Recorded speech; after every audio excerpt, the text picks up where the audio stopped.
Hi there, welcome to my views and news. Four news stories for you. Firstly, did Eritrea and Egypt respond to Ethiopia-Somalia statement which came 48 hours ago? What Egyptian foreign minister said in Cairo 2 days ago seems to be ridiculous. I don't want to use this word, but I have to use this word.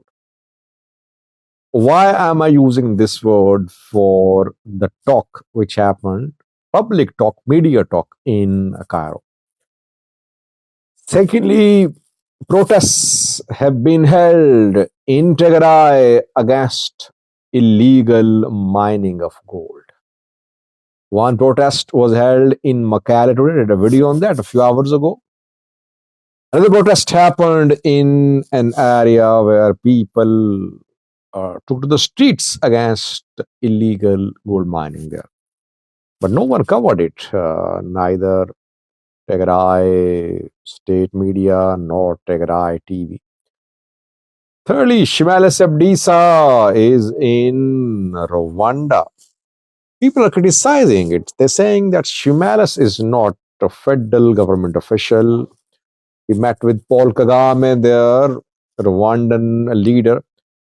Lastly, because there is an Ethiopian regional state where fuel is not available at the increased price. You know that Ethiopia increased fuel prices last week. Now, 1 liter of gasoline is being sold at 101.4 bir. 11% increase, but still at this increased price, fuel is not available. And in this region, in most parts of this region, fuel, petrol is being sold at higher prices. Let's start, viewers. Firstly, viewers, Ethiopia and Somalia issued a statement 2 days ago, uh, uh, more than 24 hours ago, you can say, when Somalia's president visited Ethiopia. The two agreed to restore diplomatic ties. They announced to work together in the areas of development, peace, security, etc. And Hassan Sheikh, the president of Somalia, was warmly welcomed in Ethiopia. The visit went on for over a day. It wasn't just a brief visit of a few hours. While Hassan Sheikh was holding meetings in Addis Ababa with Ethiopian PM, parallel meetings were underway in Cairo. Egyptian, Eritrean, and Somalia's foreign ministers attended trilateral dialogue there. When Ethiopia and Somalia issued a joint statement 2 days ago, they did not say a word about any threat to Somalia's sovereignty, Somalia's territorial integrity. Rather, Hassan Sheikh was very pleased with the way he held talks in Ethiopia. And I did not see any statement from any Somalia's minister in recent days saying that its integrity or sovereignty are in danger. No. Why? Because the two have Ethiopia and Somalia, they are normalizing their relations. They are gradually diffusing tensions. They restore diplomatic ties. Their embassy is going to start working in the countries, and you could see start of rapprochement. So while positive developments are happening, what are Egypt and Eritrea saying? Egypt and Somalia, foreign ministers met in Cairo, and there Egyptian foreign minister said that Somalia's territorial integrity and sovereignty will be protected. That Eritrea and Egypt will jointly protect Somalia's sovereignty, their integrity in case of some unilateral action against Somalia's sovereignty and territorial integrity. My question is, did you hear from any minister of Somalia in recent days that Somalia's sovereignty and territorial integrity are in danger? No. Somalia is repairing ties with Ethiopia, vice versa.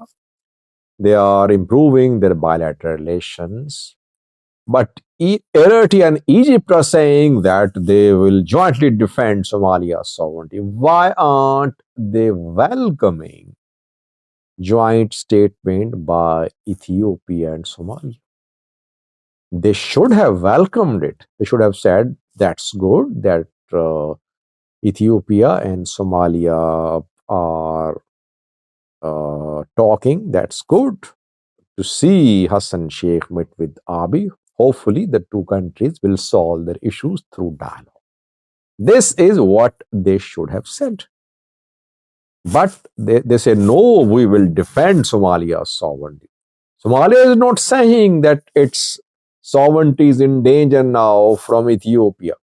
It's facing imminent threat to its territorial integrity posed by Ethiopia. No such statements recently. Somalia did say such things in the past. But in recent days, things changed. Bilateral relations improved. But ridiculous statement by Egyptian foreign minister in Cairo. Eritrea and Egypt, at least they should issue a statement, at least. They say that they care about stability and peace in the Horn of Africa, and they want to ensure that Red Sea navigation is safe as well. If they're so concerned about peace, regional peace and stability, why aren't they welcoming Ethiopia-Somalia joint statement which came 2 days ago? It means both are playing the role of spoilers. They have their own axis to grind. They want to use Somalia against Ethiopia. That is what I've been saying, that Somalia needs to be very careful. I am not saying Somalia should give away its ports to Ethiopia. I'm not saying Somalia should allow Ethiopian military, Ethiopian navy to be deployed on its coast. No, that's up to Somalia to do whatever it wants to do.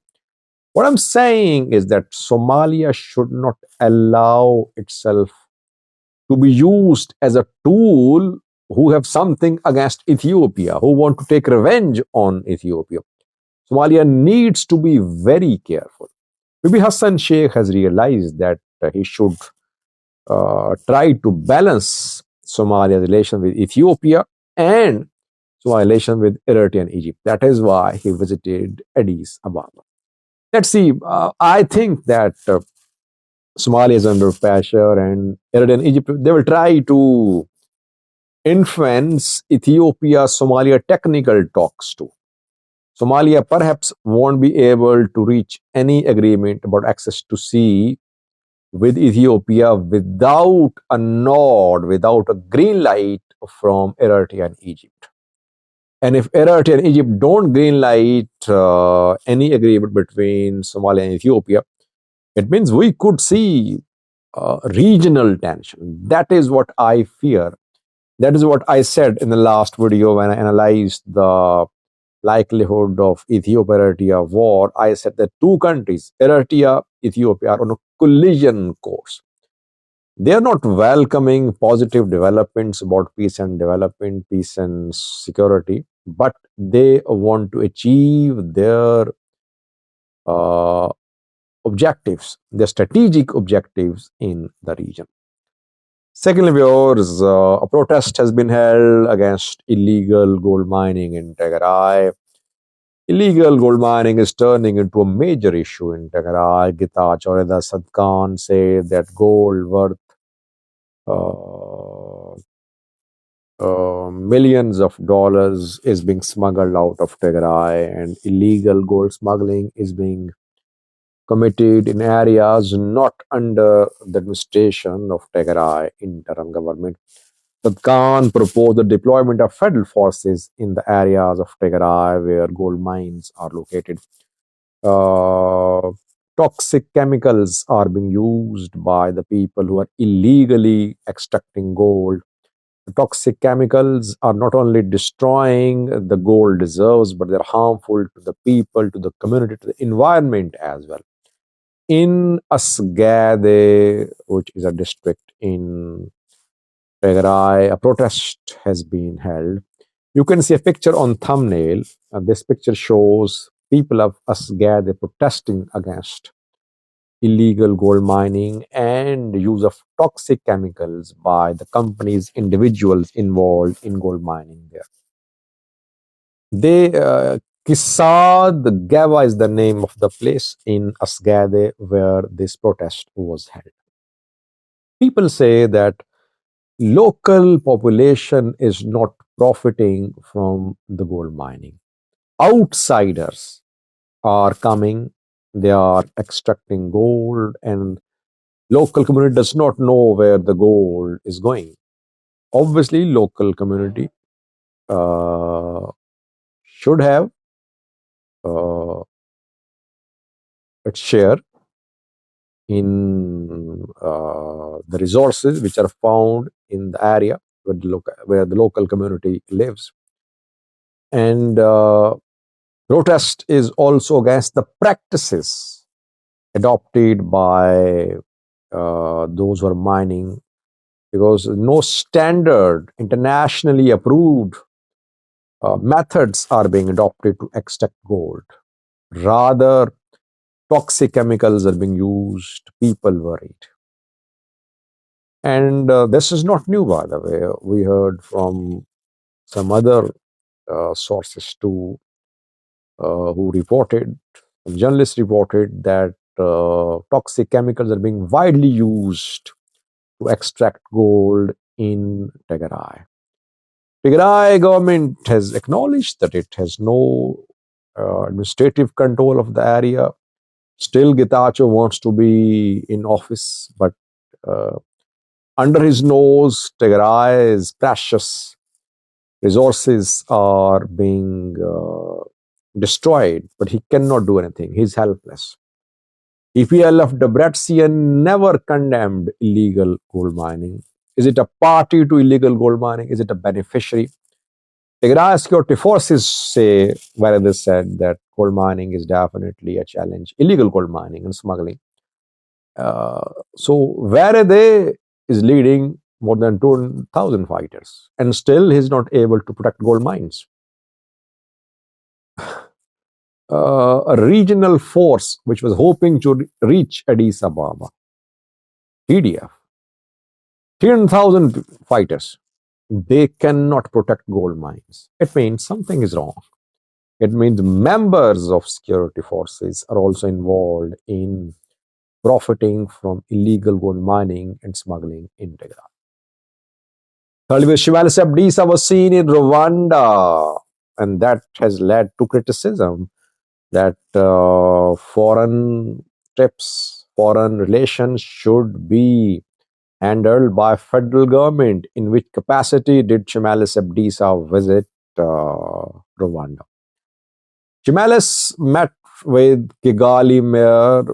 He visited several projects in Kigali, and he met with Paul Kagame, Rwandan leader too. People are criticizing him. They say that Shimelis is a regional president. Foreign relations should be handled by federal government officials, not regional government officials, not regional presidents. According to Rome regional government, Shimelis Abdisa's visit is not about any national issues, but he wants to learn from urban development, agriculture development in Kigali, other parts of Rwanda. And he wants to implement the projects in the Oromia region of Ethiopia. Nothing wrong with that, I think. Mayors, city mayors visit other countries too. Regional presidents visit other countries too. But if Shimelis engaged in discussions with Rwandan leaders about national level issues of Ethiopia, security, foreign policy related issues, then he should be criticized. Otherwise, I think only visiting a foreign country, uh, uh, nothing wrong with that. Any regional president can do that.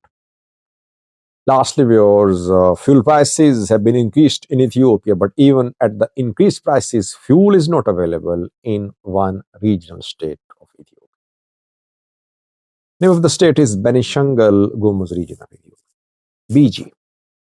BG has been facing a problem regarding fuel supply. Why? Because the fuel which enters BG passes through Oromia.